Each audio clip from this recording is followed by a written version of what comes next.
We're particularly happy to have Rebecca aboard with us this morning. We're going to talk about the Keast Center, among other things.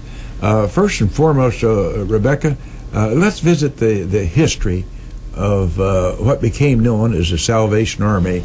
And that the word salvation apparently was inserted by General Booth when he read a report, and it was talking about the Christian Army on this report. And as I read the information, he struck out Christian and wrote in Salvation Army. Can you tell us a little bit about the background? Well, in the beginning, when William Booth was writing that particular document, the previous name had been Christian Mission, and he was describing the work of the group as something like a Salvation Army. And then those words really resonated with him, and he struck it out, and it became the official name of the organization. And since then, it has been known as the Salvation Army around the world. And it was at one time in its early years persecuted by certain people. I guess that no matter how good a thing is, there are always some who don't quite understand the mission of it. Let's kind of get in to the mission of the Salvation Army. I'm sure that somewhere in the halls of infamy, it's written on a plaque. What does it say, Rebecca?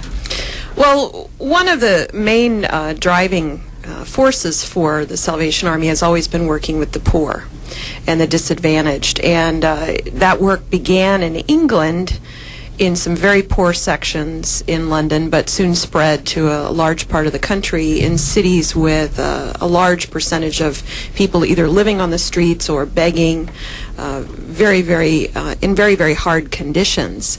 William Booth had what was known as the cab horse charter, and he observed that horses in England lived better than people. And he said a cab horse always has a place for shelter, a cab horse always has food to eat, and a cab horse has a job waiting for him in the morning. And that became known as the cab horse charter, that at the very minimum, basics would be provided for people who were either begging on the streets or literally sleeping on the streets. And that was one of the main core values in the work of the Salvation Army in England. But it soon spread to the States and is now in 120 countries around the world. That's a very lot of countries. On our ride up here, which I dare say was beautiful, my goodness, if you have a minute today to just take a ride in the countryside, it's just gold and green, and it's so gorgeous out. But you were talking about another of their missions being really arming themselves against any human trafficking, that's really one of their basic drives. Now, I never had heard that before. Can you kind of elaborate on that a bit? It's been part of the values and work of the Salvation Army since day one. One of the things that William Booth and the original leadership addressed was the prostitution of very young girls. They were abducted and taken all over Europe at the age of 12 or even younger. And at that time in England, the age of consent was 12. And through the work of the Salvation Army, that age of consent was raised to 17, so that those who were prostituting and really preying upon young girls who were poor could be prosecuted in the courts in England. And that work has continued throughout the decades. To this day, the Salvation Army takes a stand against human trafficking in every area where the work goes on, in every country. And it can be in a westernized country such as ours, or it can be in a third world country where poverty drives many families to sell their children into trafficked work. We're going to talk about all the other things that the Salvation Army does in this community, and there are a lot. Let's speak with particular reference to the Keast Center and its mission and the modus operandi to operate that. Well, the mission of the Keast Center is twofold. All of the assistance programs and the financial boosts that are given to people in emergencies or in hardship conditions, those have continued on nonstop. And the Salvation Army work here in Logan County has been continuous for 100 years.